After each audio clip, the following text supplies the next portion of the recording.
Maurice est située dans le sud-ouest de l'océan Indien, à 900 km à l'est de Madagascar. Avec ses 330 km de côte, ses grandes étendues de sable blanc, ses hôtels de standard international baignant dans une eau transparente et turquoise, Maurice figure sur la liste des destinations touristiques les plus prisées.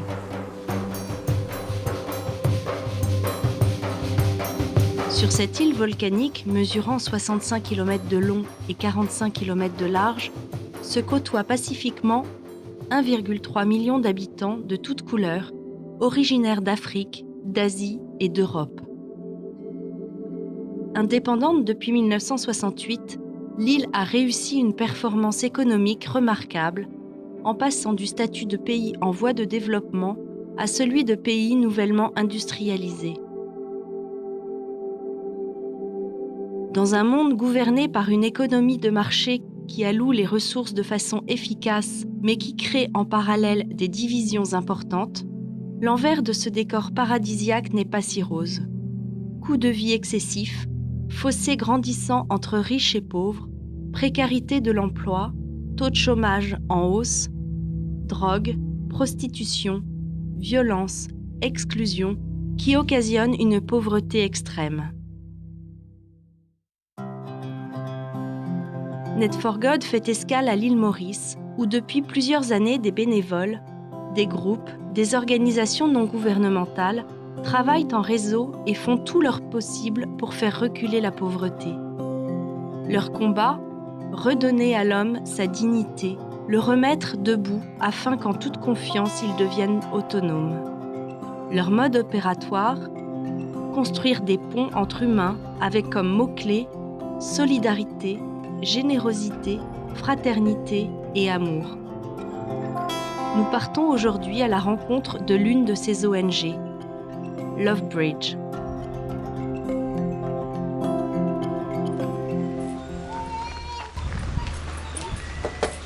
Allez, on rentre.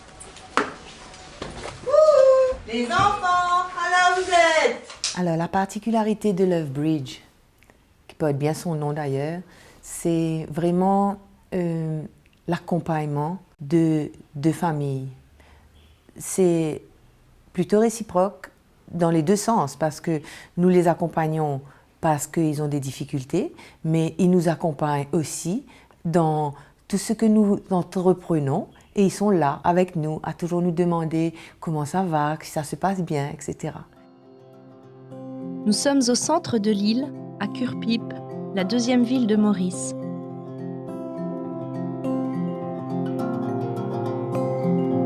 À 1 kilomètre de la cité La Brasserie, où réside la famille de Gianni, le Kurpip Starlight Sports Club, club omnisport fondé en 2001, a aussi son antenne sociale.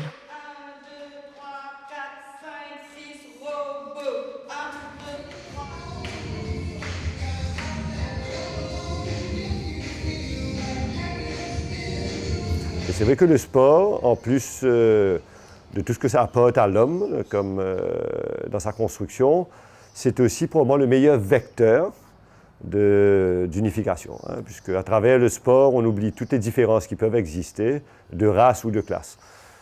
Et bien vite, dans le cheminement du Kurpip Starlight, on a voulu amener une mission sociale.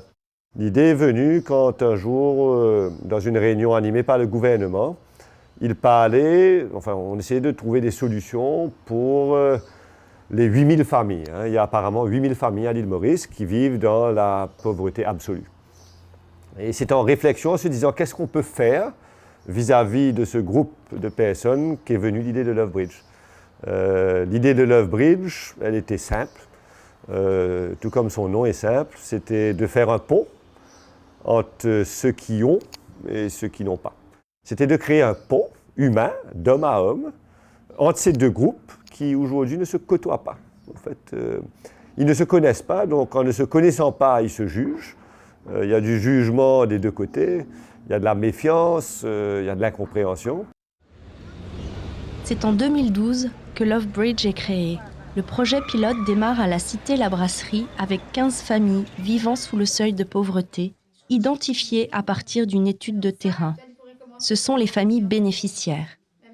15 couples, les familles accompagnatrices, se portent volontaires pour démarrer cette aventure humaine. Des travailleurs sociaux font le lien entre les familles accompagnatrices et bénéficiaires. Lovebridge offre une structure, un encadrement psychosocial pour les ponts entre les accompagnateurs et la famille vulnérable. Donc on a une équipe qui est constituée à l'heure actuelle de 5 travailleurs sociaux. Donc ce lien, ce pont, on appelle ça cellule, on appelle ça relation, mais on est dans effectivement un système de triangle où nous avons les accompagnateurs, les familles vulnérables et un travailleur social qui est attaché pour faciliter finalement ce lien-là. Alors il y a des rencontres qui sont mensuelles, qui sont structurées, qui sont régulières, au cours desquelles on va travailler sur un plan d'action. Nos travailleurs sociaux, la particularité de Lovebridge, c'est qu'ils vivent dans les mêmes quartiers que nos bénéficiaires, donc que les familles vulnérables. Donc ils connaissent ces familles, ils connaissent l'environnement, ils connaissent l'histoire de ces familles-là, mais ils sont également des rôles modèles pour ces familles, parce qu'ils ont le même background, mais ils ont réussi à s'en sortir. Ils ont réussi à s'intégrer dans la société, à avoir un travail stable, à envoyer leurs enfants à l'école, à envoyer leurs enfants étudier à l'université.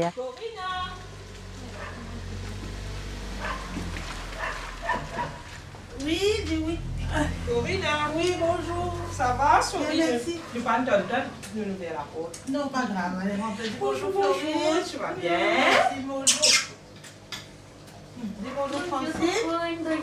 Bonjour, ça va? En fait, comment on l'explique à moi, c'est que tous les temps, tu n'avais rêvé. Comme je te l'ai expliqué, ce qui m'a toujours révoltée, c'est que je croyais qu'un enfant avec un handicap, n'importe quelle personne qui a un handicap à sa naissance, à l'île Maurice, peut bénéficier d'une allocation sociale. Mais cela m'a toujours intriguée que depuis que tu es avec nous dans le projet, tu me dis à chaque fois que tu n'as pas droit à cette allocation. On a eu de notre côté quelques rencontres avec des employés de la sécurité sociale qui nous ont dit que, effectivement, l'IA a droit à ces allocations sociales, comme n'importe quelle personne handicapée habitant l'État mauricien a droit à une pension d'invalidité, et ce, malgré le fait que les parents travaillent. Donc l'allocation ne dépend pas du tout du salaire. Mais c'est pas du tout comme ça. Quand nous les rencontrons, ils nous tiennent un langage complètement différent. Corina est la grand-mère de la petite Lia qui est née avec un handicap moteur sévère suite à une négligence médicale pendant l'accouchement.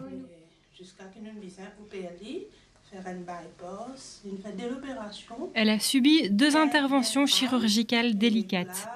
Une première ici et la deuxième là. Elle est nourrie avec un lait, une nourriture spéciale, directement à travers une sonde. Du lait spécial, une nourriture spéciale qui nous donne lit. Et voilà. Pour vous dire que nous tous seuls, nous pas capables de sortir. Seuls, on n'aurait jamais pu s'en sortir. C'est grâce à Lovebridge qu'on est encore debout. Lovebridge nous a beaucoup soutenus. Lia n'aurait jamais été là. On perçoit beaucoup d'aide. Anne et Philippe Leclésio nous soutiennent. Ils sont toujours là pour nous. On peut aussi réellement compter sur le soutien de Francine et de Florise dès qu'une difficulté se présente. Anne, Philippe, notre famille accompagnatrice est à nos côtés. Je me faisais la réflexion avant de les rencontrer. Comment ça allait se passer avec une femme blanche, une famille blanche? Comment on allait s'accueillir? Il y allait sûrement y avoir une barrière. Non, il n'y a pas de blanc, il n'y a rien du tout. On vit comme une famille. Même avec mes proches, je n'ai pas cette qualité de relation. Je ne pensais pas qu'il y allait avoir une amitié entre nous. Nous sommes encore plus proches que des amis. Il y a un lien qui s'est créé entre nous que je ne peux pas expliquer.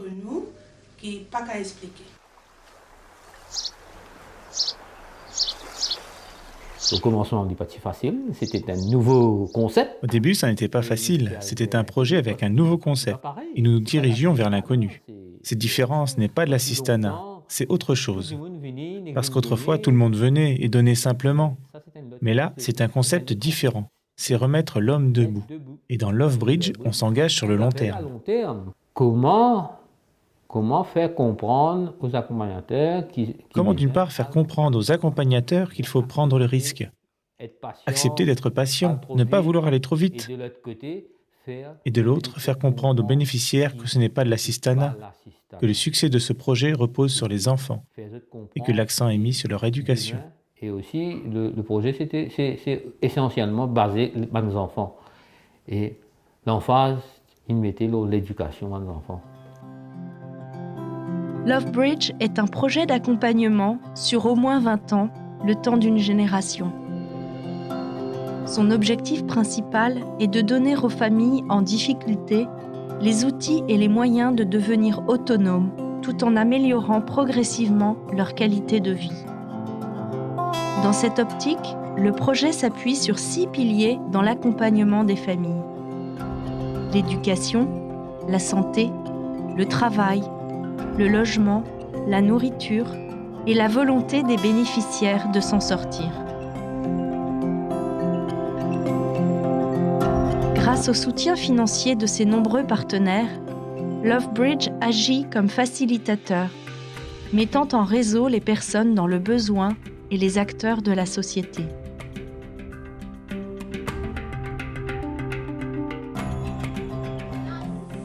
Ça va, Mani? Ça va? Bonjour, Jonas.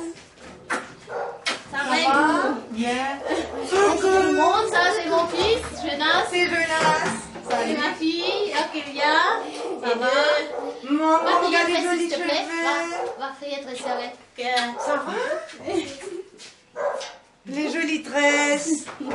Ça va, Mani? Ça va, un petit peu fatiguée. Bulletin. Ah, oh. Top. Un peu oui.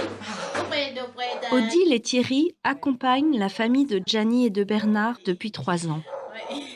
Grâce aux démarches entreprises par Odile auprès d'une école privée, 3 des enfants de Gianni et de Bernard ont changé d'école depuis 3 mois.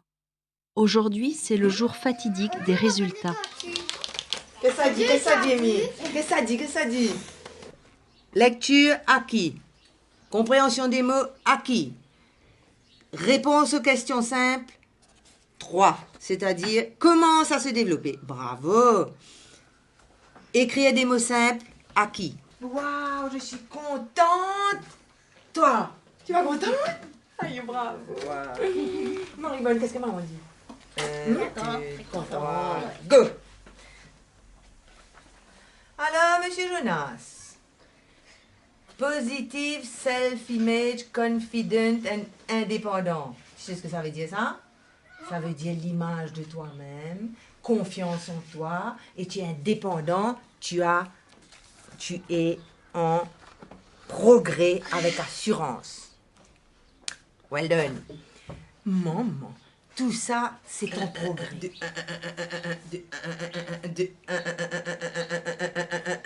Waouh! Encore un coup.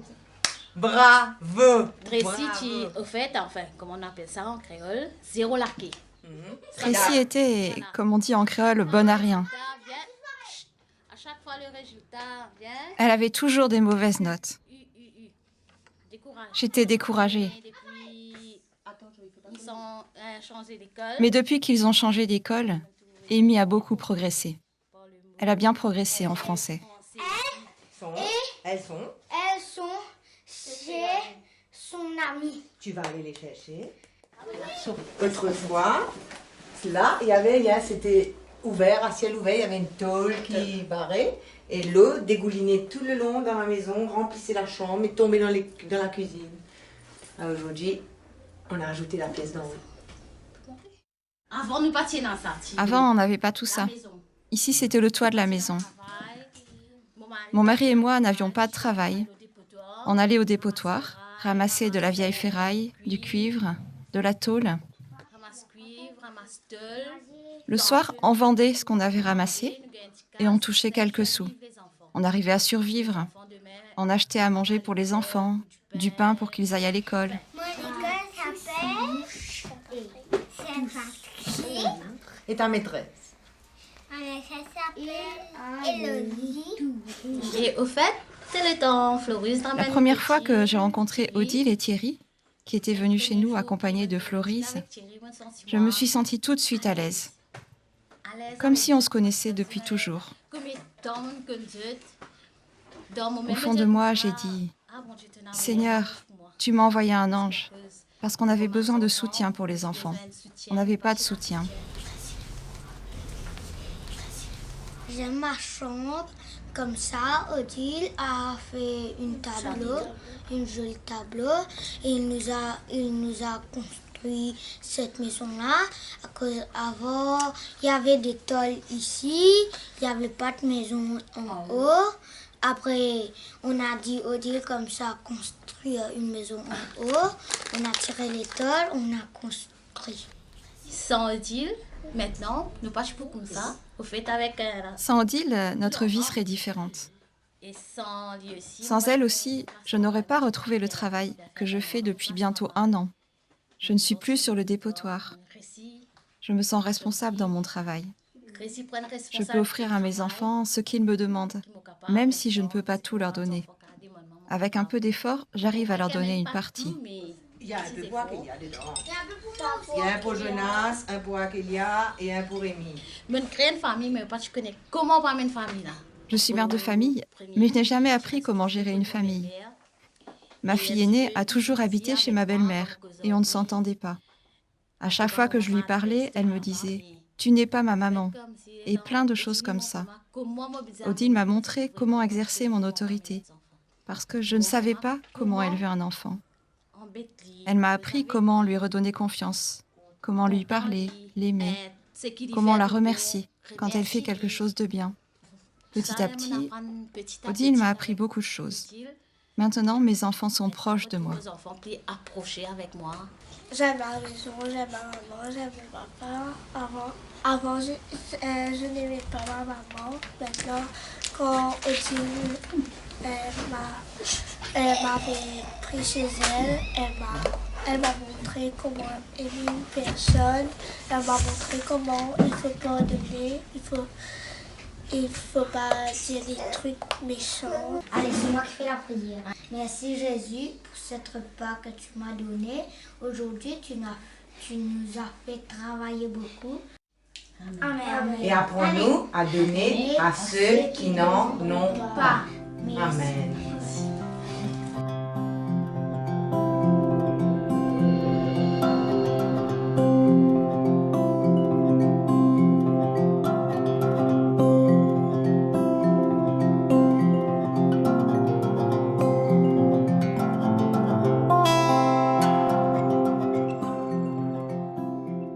J'ai habité à l'île Maurice jusqu'à l'âge de 18 ans et puis je suis allée en Australie.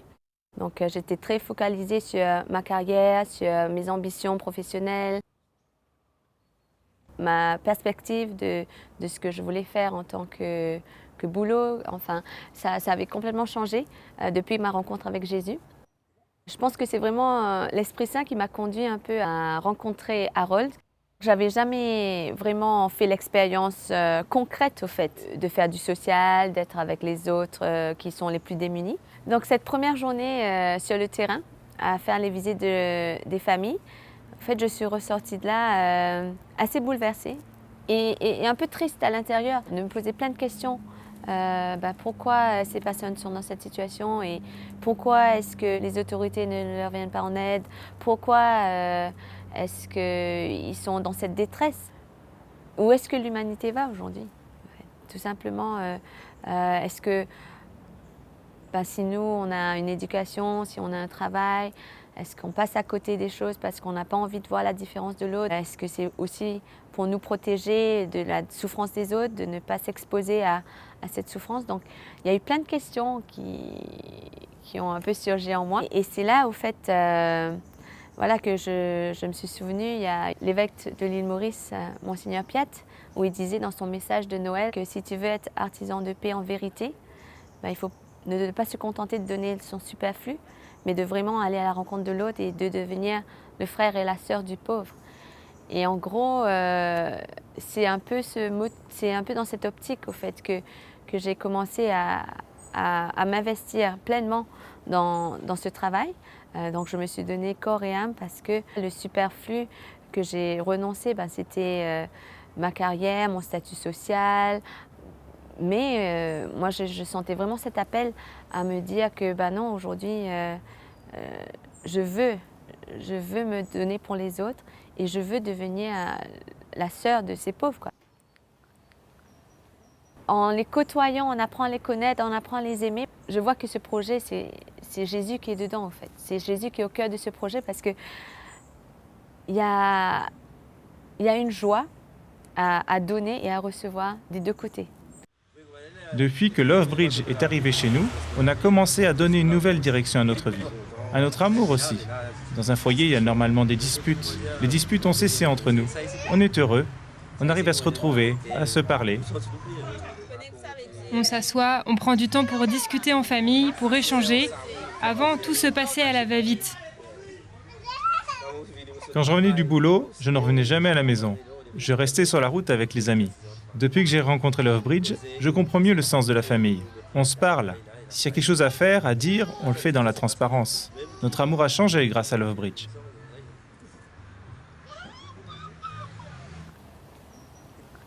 Ce que je retiens de cette expérience, c'est l'amour qu'on a pu se donner, c'est l'enrichissement mutuel. Comme dit Harold Mayer qui préside l'association Love Bridge, l'idée c'est pas d'apporter des poissons, c'est de leur apprendre à pêcher. C'est vrai que nous avons tous, comme Harold disait, une vie très busy. On a nos loisirs, on a notre travail, la maison, la famille, etc. Mais justement, on a envie de partager un peu avec l'autre famille ce qu'on vit dans notre humanité, parce que nous avons des problèmes différents. La famille de Béline et Michael, leurs soucis sont différents. Nous aussi, nous avons nos soucis. Mais de partager ça avec eux, on vient se rejoindre sur notre niveau de simple humanité, d'homme. Et c'est ça vraiment qui on est finalement. Dans toute notre simplicité, on est tous pareils. Mais je peux participer à la construction d'histoire, à faire l'histoire avec ce que je décide aujourd'hui. Je crois que nous avons tous à partager quelque chose. C'est-à-dire qu'il ne faut pas laisser se conformer ou imaginer que c'est seulement les personnes aisées qui doivent faire le Love Bridge. Nous avons tous à faire un Love Bridge. Et c'est une invitation que Jésus nous fait à tous, à être Love Bridge, à partager tous. Nous avons tous quelque chose à donner. Il n'y a personne dans le monde qui est si pauvre qu'il n'a rien à partager. Il n'y a pas de lieu ni d'espace où le partage ou le Love Bridge ne puisse pas entrer. Il n'y a personne qui est exclu de ce partage. Et voilà, il y a chacun de nous de prendre ses responsabilités. Pour que peut-être un jour, on n'ait plus besoin de Love Bridge parce qu'on n'aura plus de pauvres. Et pour que peut-être les situations de justice que nous vivons aujourd'hui cessent d'exister. L'île Maurice peut être, je dirais, un petit laboratoire pour notre monde, puisque c'est une petite île, mais où les 5 grandes religions et cultures existent, mais aussi où la pauvreté absolue côtoie la richesse. Donc Love Bridge, je dirais, c'est pourquoi c'est un projet qui me tient beaucoup à cœur, je pense peut vraiment avoir un rôle extrêmement important dedans, puisque ça emmène avec au cœur de toute l'action l'amour, les hommes de différents milieux, de différentes cultures, à se connaître, à s'apprécier et à s'entraider. Love Bridge, c'est de construire des ponts entre des gens qui ne se voient pas, qui se jugent à tort. Et notre vécu depuis 3 ans, que ce soit Corinne et moi dans notre accompagnement avec Béline et Michael, ou dans les 42 cellules que nous avons, est extrêmement riche. De ce fait, nous espérons pouvoir aller plus loin et rejoindre les 8000 familles à l'île Maurice qui sont connues pour être dans la pauvreté absolue. Le projet Love Bridge a séduit le gouvernement mauricien. Lors d'une rencontre le jeudi 27 août 2015 entre le secteur privé et le gouvernement, le ministre des Finances a promis une enveloppe annuelle de 100 millions de roupies mauriciennes, 2,5 millions d'euros, afin d'étendre aux 8000 familles vivant sous le seuil de pauvreté ce concept d'aide sociale. Harold nous avait dit au début, venez pour 2 ans. Après 2 ans, on s'est réengagé pour encore 1 an. Mais après 3 ans, nous réalisons que ce n'est pas un projet d'un moment, c'est un projet de vie. Et que nous serons toujours les accompagnateurs de Bernard et Janie. Il n'y a aucune possibilité qu'un jour on ne soit plus leur accompagnateur. De toute façon, ce n'est plus de l'accompagnement aujourd'hui. C'est de la fraternité, de l'amour et de l'amitié. Et c'est beau. Mais il y a beaucoup, beaucoup de misère. Et si toutes les familles de l'île Maurice prenaient une famille en accompagnement pour un pont d'amour, je pense que la pauvreté serait irradiée.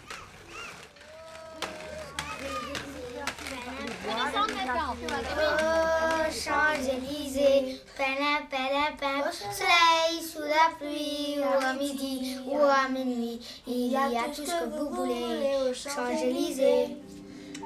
Les hommes élèvent trop de murs et ne construisent pas assez de ponts, disait Newton. Comme Lovebridge, construisons des ponts là où nous nous trouvons. Abaissons nos murs pour entrer en relation avec l'autre, car l'homme est un être relationnel qui ne se réalise que dans la relation. C'est la relation qui fait découvrir la richesse de la différence, parce qu'aucun homme n'est autosuffisant. Seul l'autre peut me donner ce que je n'ai pas, tandis que moi, je peux lui donner ce qu'il n'a pas.